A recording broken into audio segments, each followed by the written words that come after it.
16 कन्या हुई, सबसे छोटी का नाम सती, जिनका महादेव के साथ में विवाह सुसंपन्न हुआ। बंधुओं, माता सती के रूप में एक भाव कहा जाता है कि उन्होंने भगवान की परीक्षा ली, इसलिए महादेव ने उनका त्याग कर दिया। लेकिन इसके पीछे एक बहुत अंदरूनी छुपी हुई कथा है। अभी मानस जी की कथा कर रहे थे सोमनाथ में, तब उस कथा का उद्घाटन हुआ। महादेव और नारायण ये एक दूसरे के उपास्य भी हैं और उपासक भी हैं। ये बहुत सुंदर संयोग इस बार हुआ है कि श्रावण और अधिक पुरुषोत्तम मास एक साथ है, हरि और हर। इस समय हमारी आपकी तो क्या उपासना चल रही होगी, लेकिन यहां पर यदि वैकुंठ में दर्शन करेंगे तो ऐसा होगा कि महादेव नारायण के चरणों में लेटे होंगे और प्रणाम करके जैसे खड़े होते होंगे तो नारायण महादेव के चरणों में प्रणाम करते होंगे, दोनों एक दूसरे को प्रणाम कर रहे होंगे। यहां महादेव पंचामृत अभिषेक करते होंगे नारायण का, और फिर नारायण पंचामृत अभिषेक करते होंगे महादेव का। एक दूसरे की उपासना चल रही होगी। और हम भी ऐसे ही करें, हम भी देखो रोज करते हैं। हम अपने लाल जी की सेवा भी कर रहे हैं, उनकी उपासना भी हो रही है, और फिर अपने शालिग्राम भगवान के अभिषेक के जल से फिर हमारे गिरधर लाल जी, छोटे से लाल जी हमारे, ऐसे छोटे से उनके वो हैं शंकर जी, और उनका नाम पता है, हमारे ठाकुर जी का नाम गिरधर लाल और उनके शंकर जी का नाम गिरधर लाल लालेश्वर, गिरधर लाल के भी लाला। छोटे से स्फटिक के शंकर जी हैं, रोज उनका अभिषेक होता है। लेकिन अभिषेक किससे होता है? हमारे ठाकुर जी का जिससे स्नान होता है उस जल से शंकर जी का स्नान होता है। गंगा सबसे प्रिय है महादेव को, गंगा को अपने सिर पर धारण करते हैं। क्यों? क्योंकि गंगा नारायण के चरणों से निकली, इसलिए महादेव उससे स्नान करते हैं, उसको अपने सिर पर धारण करते हैं। तो महादेव और नारायण इन दोनों की भक्ति ऐसी एक दूसरे के प्रति, या महादेव भक्ति करते हैं तो फिर नारायण भी सोचते हैं इन्होंने इतनी की तो इससे दुगनी मैं इनकी करूंगा। तो क्या हुआ, एक बार भगवान कमल, सहस्त्र कमल चढ़ा रहे थे महादेव को, 1000 स्वर्ण के कमल,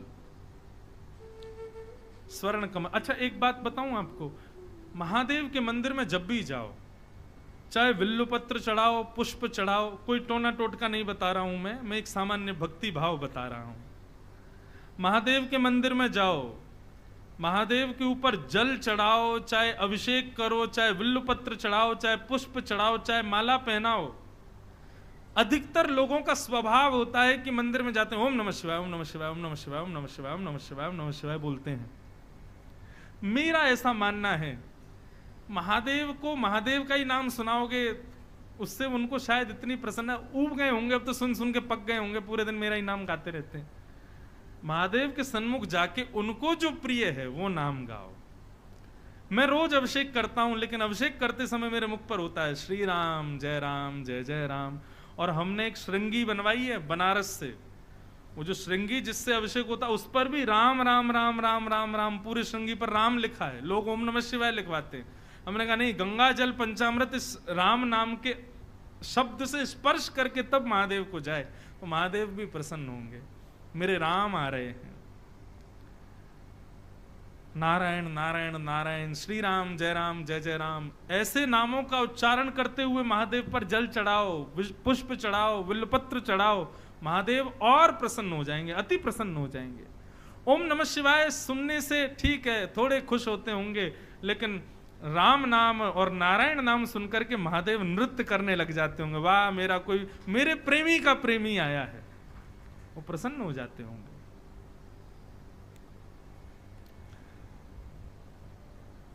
मानस में प्रभु श्री राम कहते हैं, जब रामेश्वरम की स्थापना करते हैं, बालूका से जब शिव जी को बनाते हैं, उसके बाद भगवान कहते हैं शिवद्रोही मम भगत कहावा, सोनर सपने मोहे न पावा। जो शिव से द्रोह करता है और मेरी उपासना करता है, राम जी कहते हैं, वो नर मुझे स्वप्न में भी नहीं देख पाएगा।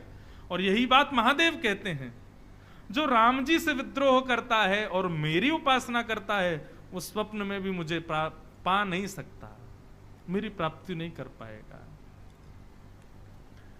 इसलिए राम जी से द्रोह किया रावण ने। तो भले ही रावण के गुरु जी थे महादेव, लेकिन अपने 11वें रुद्र के रूप में महादेव ही हनुमान जी बनकर के आए और रावण को मारने में कारक बने। क्यों? क्योंकि शिव के उपास्य राम जी से विद्रोह किया रावण ने। इसलिए हनुमान जी महादेव के ही रूप में महादेव का ही रूप है हनुमान जी। अपने शिष्य को मारने आए, बोले भले ही मेरा भगत हो लेकिन मेरे ही इष्ट से ईर्ष्या करता है। तो कथा बंधुओं ऐसे है कि सती का जो प्रसंग है ना, उसके पीछे एक बड़ी अंदरूनी कथा है। कथा ऐसी है कि एक दिन भगवान सहस्त्र स्वर्ण कमल चढ़ा रहे थे महादेव को, और सहस्त्र कमल चढ़ा रहे थे, 999 चढ़ाए। जैसे ही 1000वां कमल उठाने लगे तो महादेव ने एक कमल गायब कर दिया। अब एक कमल नहीं मिला तो नारायण भगवान खोजने लगे, बोले कहां चला गया कमल, मेरी उपासना अधूरी रह जाएगी, आसन से उठ नहीं सकते, आसन सिद्ध है। महादेव बोले अब मजा आएगा, अब पता चले इनका संकल्प पूरा नहीं हो पाएगा, क्योंकि संकल्प कर चुके हैं कि 1000 कमल चढ़ाना है। भगवान ने बहुत देर खोजा, नहीं मिला तो महादेव मुस्कुराने लगे, बोले अब कहो नाथ, संकल्प पूर्ण कैसे होगा आपका? तो नारायण भगवान बोले उपाय है। बोले क्या? विश्व के सब लोग मेरे सर्वांगीण अंगों को कमल का उपमा देते हैं। हस्त कमल, चरण कमल, नेत्र कमल, नासिका कमल, मुख कमल, सब मेरा कमल ही कमल है। तो महादेव को जाकर के हृदय से लगा लिया, बोले मैं खुद ही कमल आपको अर्पित करता हूं, खुद को अर्पित कर रहा हूं। और जैसे ही महादेव को अपने हृदय से लगाया, महादेव भीग गए, नेत्र सजल हो गए। और महादेव ने आज घोषणा कर दी कि शिव का सबसे बड़ा भक्त यदि कोई है तो वो श्रीमन नारायण है, ये चतुर्भुज नारायण है। सबसे बड़े बड़े मेरे भक्त यही हैं। अब ये बात जैसे ही महादेव ने कही तो नारायण भगवान बोलने लगे, बोले अरे आपने हमको बड़ा बता दिया। अब देखो भक्ति में भी बड़ा बताना, ये भी भगवान को कष्ट दे रहा था कि आपने हमको बड़ा क्यों बताया, हम भी आपको बड़ा बताएंगे, आप भी हमारे सबसे बड़े भक्त हो। महादेव बोले सिद्ध करके दिखाओ। बोले समय आने तो सिद्ध करेंगे। और सिद्ध कैसे हुआ? जब सती और शंकर जी दोनों राम कथा सुनकर के निकले तो वन में विचरण करते हुए जा रहे थे, तभी राम और लक्ष्मण दोनों सीता जी के विरह से आतुर करते हुए घूम रहे थे। और दूर से ही जैसे ही महादेव ने देखा, राम जी को तुरंत दंडवत प्रणाम किया। सती को बोला प्रणाम करो। बोले क्यों, ये कौन है? ये बोले वही है जिनकी कथा हम सुन के आ रहे हैं, सीता जी का हरण कर लिया है रावण ने, उनको खोज रहे हैं, जल्दी प्रणाम करो, ये वही जा रहे हैं। तो सती कथा तो सुनकर के आई थी, लेकिन दर्शन करने में उसको विश्वास नहीं हो रहा है कि ये भगवान है। अब ये कथा तो हम सबको पता है, लेकिन इसके पीछे अंदरूनी भाव है, कुछ अंत में पता चलेगा। सती को लगा कि ये भगवान नहीं हो सकते। अरे भगवान तो निर्विकार निरीह हैं, निर्विकल्प हैं, उनको मोह नहीं हो सकता, ये पत्नी के मोह में रो रहे हैं, ये भगवान कैसे हो सकते हैं? तो उनकी परीक्षा लेने के लिए सती सीता जी का रूप धारण करके गई और कुछ नहीं किया, बस राम जी के आगे आगे चलने लगे। लक्ष्मण जी और राम जी दोनों ने जब सती को देखा, सीता जी का रूप धारण करके गई थी, लेकिन जैसे ही सती ने पीछे मुड़ के देखा तो राम जी हाथ जोड़ के खड़े थे और प्रणाम करते हुए बोले मां अकेली आई हो, महादेव नहीं आए साथ में। अब तो सती घबराई, बोले कि मैं तो सीता का रूप धारण कर, इन्होंने पहचान लिया मुझको। तुरंत भागी वहां से, दौड़ करके महादेव के पास गई। महादेव बोली क्या हुआ? बोले नहीं, मैं तो दूर से दर्शन में आनंद नहीं आया, पास से देखने गई थी भगवान को कैसे दिख रहे हैं। परंतु महादेव तो जानते हैं क्या हुआ है। महादेव जब लौट करके आए तो बंधुओं, सती इतनी प्रिय है भगवान महादेव को कि भगवान शिव अपने गलों में मुंडों की माला भी जो धारण करते हैं ना, एक बार पार्वती ने क्रोध करके पूछ लिया मुंड माला किसकी पहनते हो? तो भगवान महादेव ने स्पष्ट कर दिया, बोले हम तो अमर हैं, परंतु हर बार कुछ समय के बाद आपको जाना पड़ता है, तो आप जब चली जाती हैं तब आपके मुंडों को ही हम अपनी माला में पहन लेते हैं और सदैव अपने हृदय से लगा करके, इतनी प्रिय है सती। वही सती पार्वती बन के आई, वही हर कल्प में नए नए रूप धारण करके सती ही आती हैं भगवान के पास। इतनी प्रिय है सती, कभी अपने से अलग नहीं करते सती को। लेकिन आज भगवान की सेवा में परीक्षा ली सती ने, तो महादेव जो आसन सदैव अपने बगल में लगाते थे, वो आसन बगल से हटा करके आज सामने लगाया, त्याग कर दिया सती का। और जैसे ही आसन सन्मुख लगाया, सती समझ गई कि मेरा त्याग हो गया है। हम लोग कथा यहीं तक जानते हैं कि भगवान शिव ने सती का त्याग कर दिया, और उसके बाद में फिर आगे कथा आती है कि वो वहां जाकर के सती ने अपने आप को सती कर दिया कि अब इस देह को वो स्वीकार नहीं करेंगे। लेकिन वास्तविकता इसमें क्या थी? वास्तविकता इसमें यही थी कि सती एक बार नारायण के पास गई और नारायण से जाकर के कहीं, बोले हमारे महादेव बड़े व्याकुल रहते हैं। नारायण बोले क्यों? बोले वो सहस्त्र कमल वाली कथा में आपने खुद को अर्पित किया, तो भगवान हमारे महादेव ने आपको अपना सर्वश्रेष्ठ भक्त बता दिया। तब आपने कहा था कि हम भी आपको सर्वश्रेष्ठ भक्त बताएंगे। तो वो सदैव इसी चिंतन में रहते हैं कि मैं तो इतना बड़ा त्याग कर ही नहीं सकता। नारायण ने तो अपने संपूर्ण देह का मुझ पर त्याग कर दिया, संपूर्ण शरीर ही मुझको अर्पित कर दिया, मैं क्या त्यागूं उनके लिए? उनको सदैव यही चिंता रहती है। तब नारायण भगवान ने बताया, बोले देखो महादेव को सबसे प्रिय हो आप, मेरे लिए यदि वो आपका त्याग कर देंगे तो वो मुझसे भी श्रेष्ठ भक्त हो जाएंगे। तो सती जी आप एक काम करना, जब हम राम बन करके आए तब आप हमारी परीक्षा लेने के लिए आना। जब आप हमारी परीक्षा लेने के लिए सीता स्वरूप धारण करोगी, तब महादेव के मन में भाव आएगा, अरे ये तो मेरी पत्नी अब मेरी माँ के रूप में जा चुकी है, अब माँ को मैं पत्नी रूप में नहीं देख सकता। उस दिन महादेव आपको हमारी सेवा के लिए त्यागेंगे। उस दिन हम घोषणा कर देंगे कि हमारे भी सबसे बड़े भक्त महादेव हैं, उनसे बड़ा भक्त कोई नहीं है। आज सती का जैसे ही त्याग किया, सन्मुख आसन पधराया, इतने में ही शंख चक्र गदा पद्म धारण करके नारायण प्रकट हो गए और बोले, महाराज मेरे लिए आपने अत्यंत प्रिय सी, युग युगों तक जिनका संग आप करते हो, ऐसी सती का आपने त्याग कर दिया। मैं आज घोषणा करता हूं कि नारायण के सबसे बड़े भक्त महादेव हैं। और इस लीला को, इस महादेव के विषाद को पूर्ण कराने में सहायक कौन बनी? सती। ये इसके पीछे की अंदरूनी लीला है। ऐसी सती का चरित्र यहां पर बताया गया। और फिर वही सती अपने प्राणों का त्याग कर देती हैं और पुनर्जन्म लेकर के हिमालय की पुत्री बनकर के प्रकट होती हैं। हिमालय की पुत्री पार्वती के रूप में आती हैं और तब यहां पर महादेव को स्वीकार करती हैं। बोलो उमापति महादेव की जय। नमामि शमीशान निर्वाण रूपं विभुं व्यापकं ब्रह्म वेद स्वरूपं नमामि शमीशान। श्रावण मास है, गंगा जी का तट है और ये ऋषिकेश की भूमि है। महादेव को याद करो। नमामि शमीशान निर्वाण रूपं विभुं व्यापकं ब्रह्म वेद स्वरूपं नमामि शमीशान।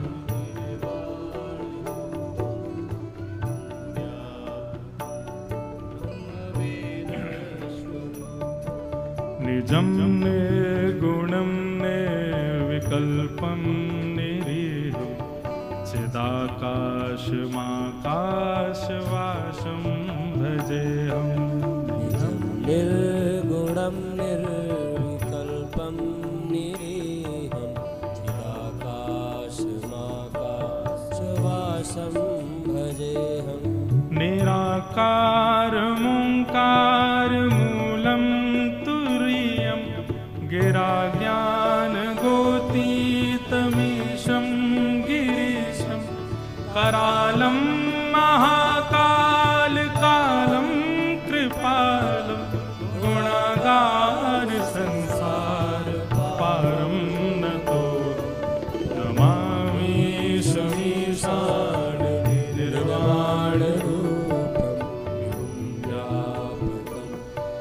ब्रह्मवेदस्वरूपं नमामि निर्वाणरूपं एवं व्यापकं ब्रह्मवेदस्वरूपं तुषाराद्रिशङ्काशगौरं गम्भीरं मनोभूतकोटिप्रभाश्रीशरीरं स्फुरन्मौलिकल्लोलिनी चारुगङ्गा लसत्फालबालेन्दु कण्ठे भुजङ्गा नमामि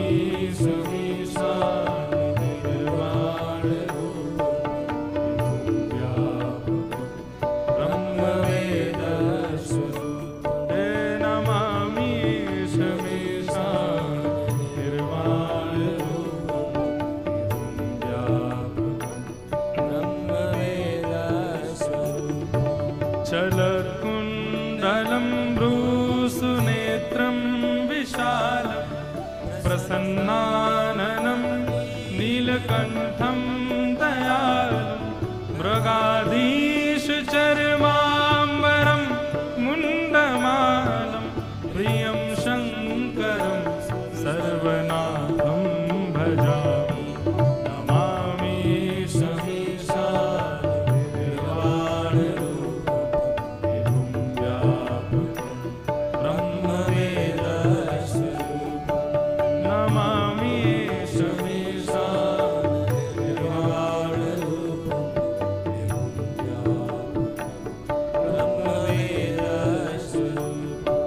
प्रचण्डं प्रकष्टं प्रगल्भं परेशम् अखण्डं अजं भानुकोटिप्रकाशं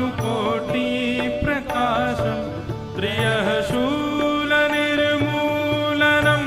शूलपाणि भजेऽहं भवामि पतिं भावगं नमामि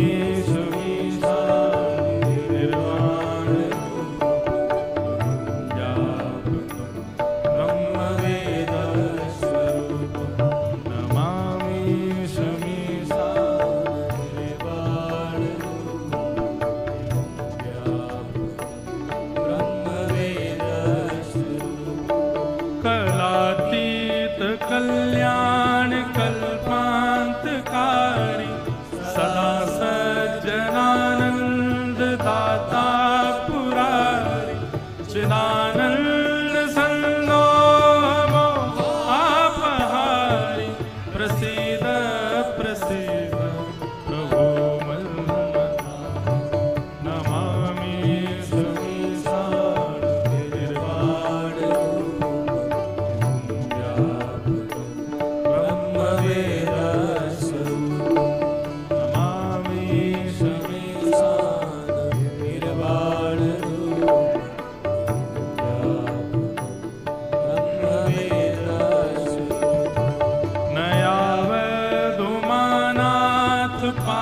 पादारविन्दं भजन्ति हलोके परेवानराणां न तावत् सुखं शान्ति सन्तापनाशं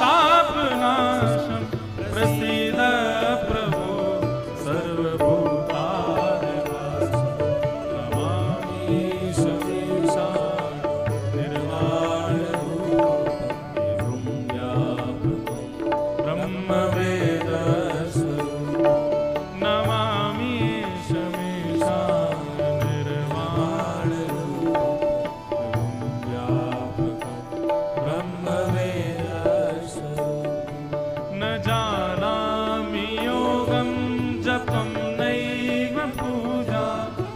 तोहं सदा सर्वदा शम्भुतुभ्यं जराजन्म दुःखोद्यताप्यमानं प्रभो पाहि यावं नमामि शमीशां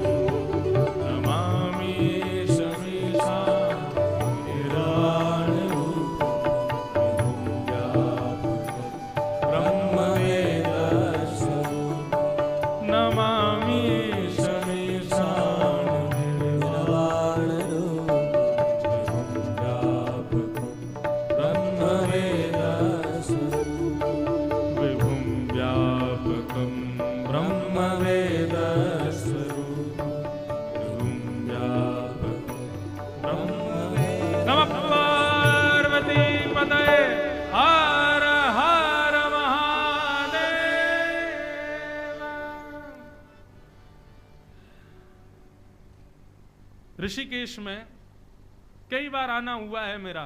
तो जब राम झूला लक्ष्मण झूला के आगे गरुड़ चट्टी आप पार करोगे तो वहां आगे फूल चट्टी है, वहां पर भी 2 बार कथा की है मैंने। तो गरुड़ चट्टी फूल चट्टी के बीच में एक पर्वत है। पर्वत का नाम मुझे याद नहीं आ रहा है, लेकिन उस पर्वत पर ऊपर एक आश्रम है, अभ्यारण्य। वहां पैदल ही जा सकते हैं, वहां पर कोई और साधन नहीं जाता। वहां हम 3-4 दिन रहे थे। तो अभ्यारण्य जो है वो जिस पर्वत पर विराजमान है, उस पर्वत श्रृंखला को भूतांचल बोलते जाने, ऐसे करके कुछ नाम है उस पर्वत का। हमने पूछा भैया इसका नाम भूतांचल क्यों है, और वहां एक झरना भी है। तो यहाँ के लोगों ने बताया, बोले महाराज ये जो ऋषिकेश के जितने भी पर्वत हैं ना, जब महादेव हिमालय पर विवाह के लिए पधार रहे थे पार्वती जी के साथ, तो अपनी सब बारात के साथ चल करके आ रहे थे। कहां से आ रहे थे? अब कैलाश से आ रहे थे, जाने काशी से आ रहे, जहां से काशी से आ रहे थे। तो जब ऋषिकेश पहुंचे तो यहाँ के पर्वतों पर सारी बारात ने बैठ करके थोड़ी देर विश्राम किया, और यहाँ जो थोड़े बहुत झरने वहां से पानी पिया। तो ये एक विशेष प्रकार से सारे भूत यहीं रहे थे इन्हीं पर्वतों पर, और यहाँ रह करके उन्होंने स्नान ध्यान और भोजन पानी आदि सब किया था। तो 3-4 दिन तक बारात यहीं रुकी थी ऋषिकेश में महादेव की। उसके बाद आगे ऊपर हिमालय पर प्रस्थान किए थे। तो 2, 4, 5 यदि रह गए हों तो कभी कभी दिख जाते हैं रात में किसी को बारात के लोग। तो इसलिए रात्रि में ज्यादा घूमिएगा मत ऋषिकेश में। कहीं एक आध कोई बाराती मिल गया तो कहो, आपसे पूछे बारात गई थी आपने देखी, मुझे भी ले चलो, आप भी चलो संग में। तो इसलिए ये सब विनोद की बात है। लेकिन वहां उस पर्वत की यही कथा थी। हमको पहले 2 दिन तो हम लोग रात में घूम रहे थे 1-1, 2-2 बजे तक। जब हमको कथा सुनाई तो हम 10 बजे ही सो जाते थे कि यहाँ बाहर निकलना उचित नहीं है। और फिर 2 दिन तक हम एक झरने में नहा रहे थे। तो हमने वहां एक व्यक्ति से पूछा, मैंने इस झरने की विशेषता क्या? बोले महादेव की जब बारात रुकी तो भूतों ने इसमें पानी पिया था। मैंने कहा हम 2 दिन से नहा रहे थे भैया इसमें। तो इसलिए यहाँ पर गंगा जी को छोड़ बाकी सब स्थानों को प्रणाम मात्र ही करना, स्नान आदि सब झरना वरना पानी मत पीना यहाँ पे, हम वहीं स्नान करना सब। तो ऐसा अद्भुत महादेव का प्रसंग थोड़ा सा भागवत में सुनाया गया, सती चरित्र। उसके बाद उत्तानपाद राजा की कथा, जिनके पुत्र हुए ध्रुव। उत्तानपाद राजा की 2 पत्नी हैं, सुनीति और सुरुचि, और दोनों से एक एक पुत्र हुए, उत्तम और ध्रुव। छोटी पत्नी की तरफ ज्यादा आसक्ति होने की वजह से बड़ी पत्नी का त्याग कर दिया, छोटी पत्नी के साथ रहने लगे। बड़ी पत्नी के पुत्र ध्रुव के मन में इच्छा हुई मैं भी पिता की गोद में जाकर के बैठूं, पर छोटी मां ने कहा वन में जाकर के भगवान को प्रसन्न करके उनसे वरदान के रूप में मांगो कि छोटी मां के गर्भ से जन्म लूं, तब तुम इस पिता की गोद में बैठ सकते हो। ध्रुव जी बहुत रोए अपनी मां के पास आके, बोले छोटी मां ने कहा है वन में जाके भगवान का भजन करके तब उनसे कहो मैं छोटी मां के गर्भ से जन्म लूं, तब तुम आके इस राज्य गद्दी पर बैठोगे। मां हो तो ध्रुव की मां जैसी।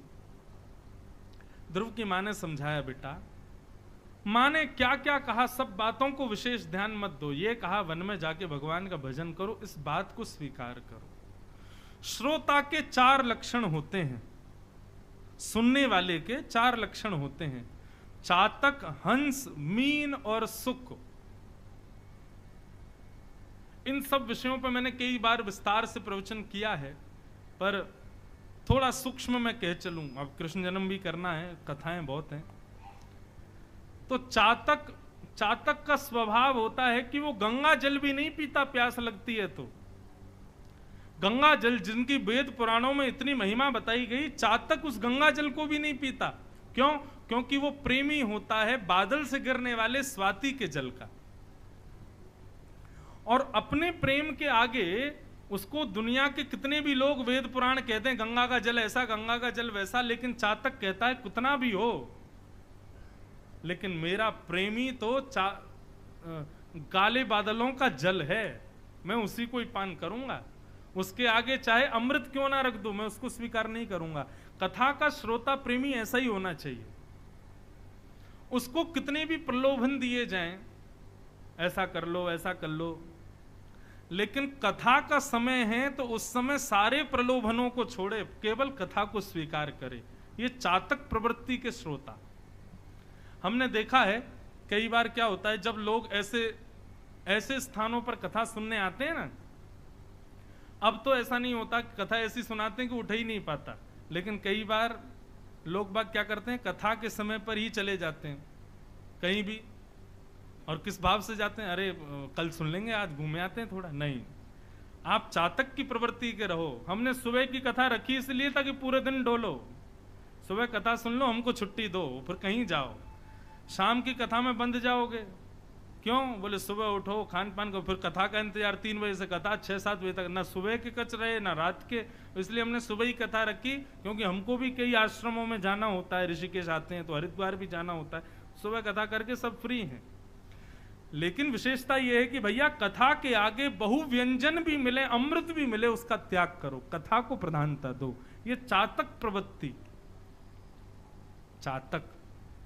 दूसरी श्रोता की स्थिति होती है हंस। हंस का स्वभाव क्या होता है? हंस के आगे दूध और पानी मिलाकर के यदि बाल्टी में रख दिया जाए तो हंस दूध पी जाता है, पानी छोड़ देता है। श्रोता को भी ऐसा ही होना चाहिए। बोलने वाला कुछ भी बोले, लेकिन हमको सुनना वही है जो हमारे लिए उपकारी है, जो हमारे लिए हितकारी है। यही बात ध्रुव जी की मां समझा रही, बेटा हंस बनो। मां ने कहा वन में जाकर के भजन करो, भगवान प्रसन्न हो जाए। उसके बाद मां ने क्या कहा कि उनसे वरदान मांगना, मैं छोटी मां के गर्भ से जन्म। ये सब बातें पानी है तुम्हारे लिए। तुम्हारे लिए दूध क्या है कि वन में जाके भजन करो, इसको स्वीकार करो। तुम्हारे लिए जो उपयोगी है केवल उसको स्वीकार करो। ध्रुव जी की मां ने कहा बेटा तू कल परसों नहीं, अभी इसी वक्त जा और वन में जाके भगवान का भजन करो। तो महाराज वन में गए, नारद किया, नमो भगवते तुभ्यं वासुदेवाय धीमहि प्रद्युम्नाय निरुद्धाय नमः संकर्षणाय च। ओम नमो भगवते वासुदेवाय। बंधुओं, पुरुषोत्तम मास चल रहा है। इस मास में जितना हो सके, मैंने पहले दिन ही कथा में बताया था, सबसे बड़ा नियम क्या है पुरुषोत्तम मास का? भगवत वैष्णवों का दर्शन, भागवत की कथा श्रवण, और वैष्णव जो भगवान के भक्त हैं उनका दर्शन। भगवान के दर्शन की ज्यादा प्रधानता नहीं है, भगवान के भक्तों के दर्शन की प्रधानता है पुरुषोत्तम मास में। और भगवान नाम गुणानवाद, तो भगवान नाम गुणानवाद में कौन सा नाम गाएं? तो सबसे श्रेष्ठ है ओम नमो भगवते। पुरुषोत्तम मास को अधिक मास भी कहते हैं। क्यों? क्योंकि भगवान अधिक मास में, पुरुषोत्तम मास में जो भी कुछ हम करते हैं उसका मल्टीप्लाई इंटू 1000 कर देते हैं। तो आप जो भी करोगे, आप एक गोता लगाओगे तो वो एक काउंट नहीं होगा, वो 1000 ही काउंट होगा। गंगा जी में एक गोता भी लगाओगे तो 1000 ही गिना जाएगा। तो सोचो 10-15 दो गोते लगा लिए तो कितने माने जाएंगे? यहां पर एक बार कथा सुन रहे हो आप लोग, लेकिन मल्टीप्लाई इंटू 1000 ही गिना जाएगा। मतलब आप जब प्रस्थान करेंगे ना ऊपर, तो चित्रकेतु आपका बायोडाटा बताएगा क्या क्या किया, तो उसमें यही गिनेगा, बोले आपने 1000 कथाएं सुनी हैं। आप कहोगे सुनी तो एक ही थी हमने ऋषिकेश में, लेकिन सुनी पुरुषोत्तम मास में, इसलिए अधिक हो गई, उसका 1000 हो गया। लेकिन इन सब के बीच में ये भी ध्यान रखना, यदि आपने किसी एक व्यक्ति का हृदय दुखाया तो वो भी अधिक होगा। आपको इसी बात का पाप लगेगा कि आपने 1000 व्यक्तियों को दुखी किया। आपने किसी एक वैष्णव का अनादर किया तो वह भी अधिक होगा। आपने एक गाली बकी तो वह भी 1000 गालियों में गिनी जाएगी, सब अधिक हो जाएगा। इसलिए 1 महीना तक खूब विचार करना कि हम कुछ भी अनुचित कार्य ना करें। और हमारी कहे इस बात को मानिएगा, ओम नमो भगवते वासुदेवाय, ये 12 अक्षर मंत्र है। गंगा जी के तट पर बैठ कर के 11, 21, 51, 108, 1008 जितना आपसे हो सके इस मंत्र का उच्चारण करना। और देखिए गिनती कितनी ये विशेष बात नहीं है, पर एक बार भी ले रहे हैं उस समय चित्त में क्या आ रहा है ये विशेष बात है।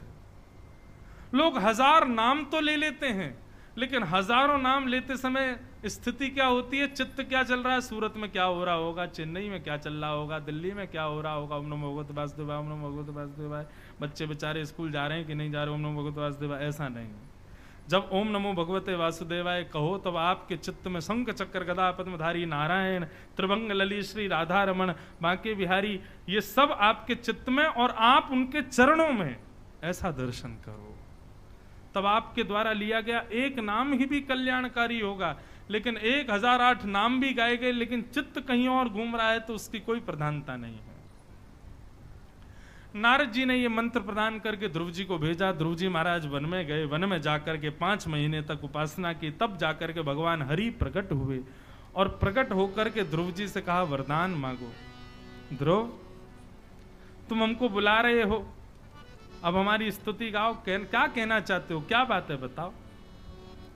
तब ध्रुव जी ने भगवान की स्तुति गाई और स्तुति गाते हुए भगवान से एक ही प्रार्थना। मैंने अनेक बार विस्तार से ध्रुव चरित्र कहा, इसलिए थोड़ा सूक्ष्म में कह करके चल रहा हूं।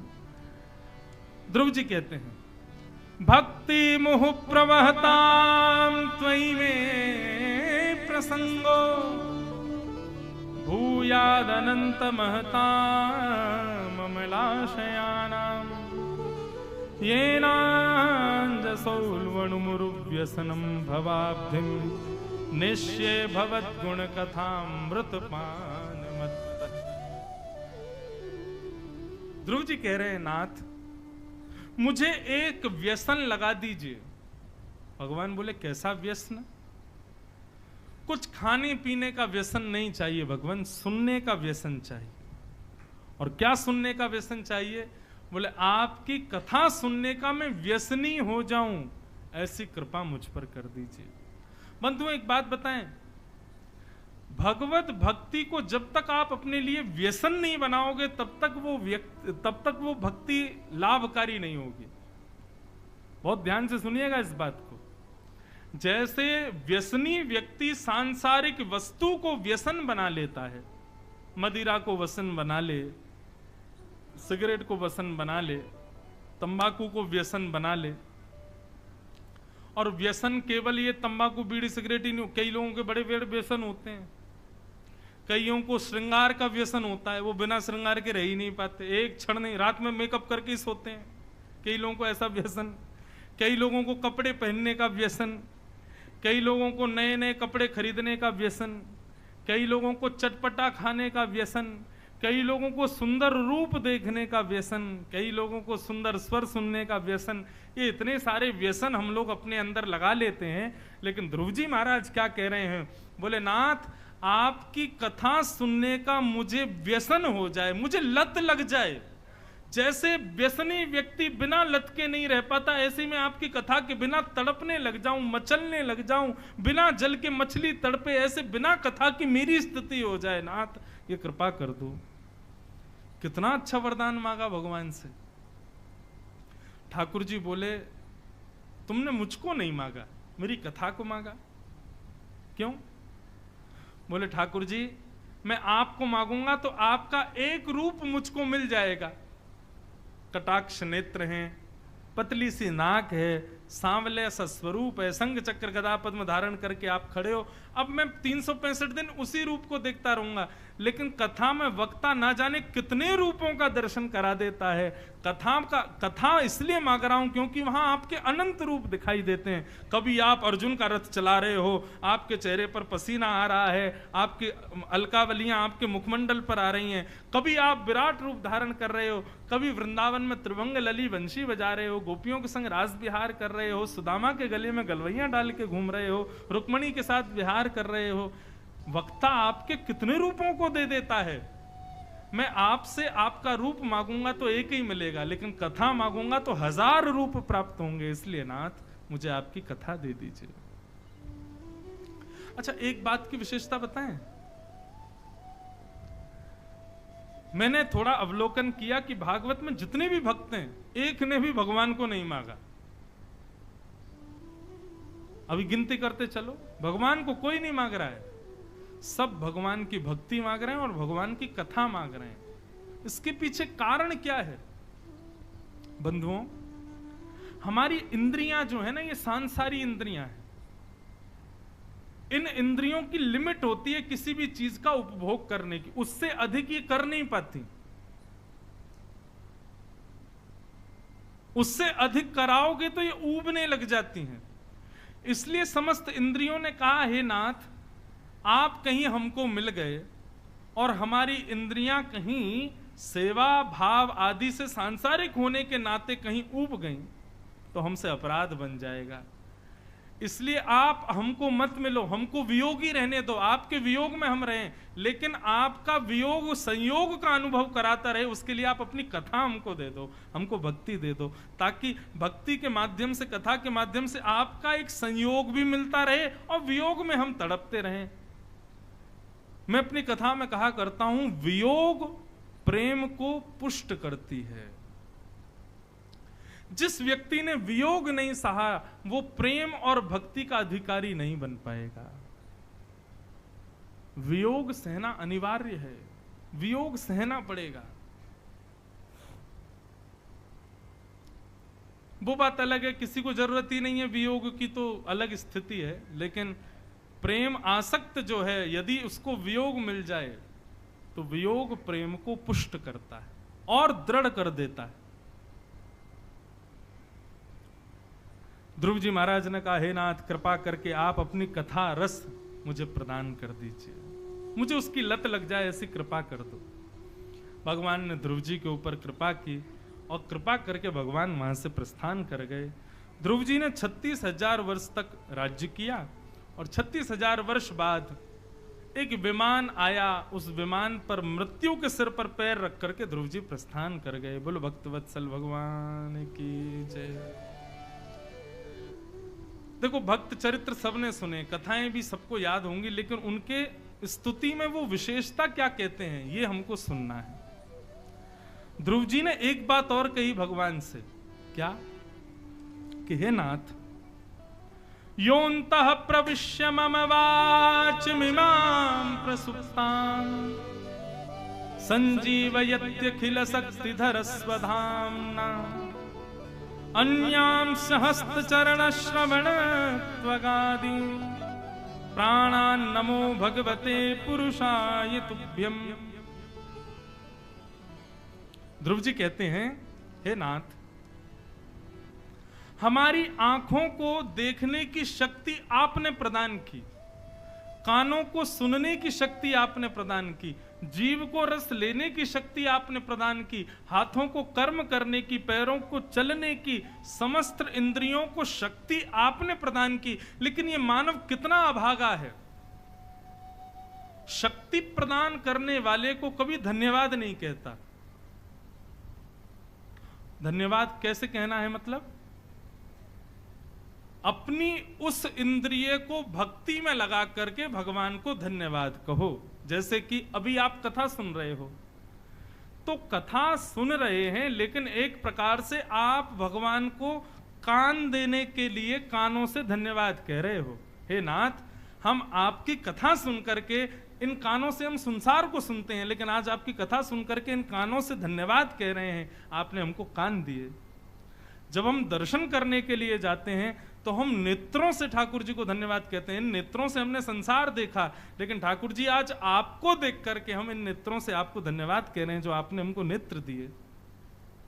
ध्रुव जी महाराज वही कह रहे हैं, व्यक्ति को अपनी प्रत्येक इंद्रिय से धन्यवाद देना चाहिए। हम अपनी कथा में कहते हैं, भैया अपनी किसी भी योग्यता को, आपको योग्य हो, आपको सुंदर गाना आता है, सुंदर नाचना आता है, सुंदर भोजन बनाना आता है, सुंदर कुछ भी करना सुंदर आपको आता है, ऐसा हो ही नहीं सकता कि आपके अंदर कोई गुण ना हो, कोई ना कोई गुण तो है। उस गुण से संसार की जगह ठाकुर जी को रिझाओ, ठाकुर जी को प्रसन्न करो।